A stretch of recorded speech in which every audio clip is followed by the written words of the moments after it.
Today we got ourselves a 2008 Dodge Charger. We'll be replacing the throttle body. First thing we want to do is remove this intake hose, intake tube, whatever you want to call it. Be sure to unplug everything, as well as on the throttle body itself. Pull this tab back.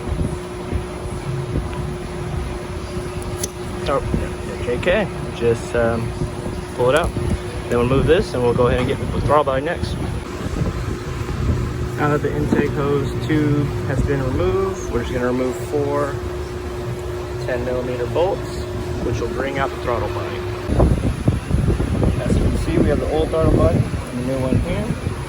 Went ahead and we'll place that roller in there. If you take it off and it swells up, go ahead. So all we got to do is set this back into place and bolt it back in. So I'm going to go ahead and do that, and we should be done soon. Alright, as you can see, we got those 4 bolts back in place. The throttle body into the stud here, just FYI. We're going to go ahead and plug it back up. Alright, and then go ahead and install our intake tube back on place and we'll be done.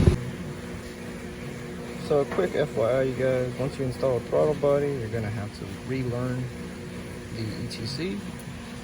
You can use one of these scanners here to do so and just follow the instructions. So right now I'm just doing an auto scan to clear everything that's came up. So thanks for watching.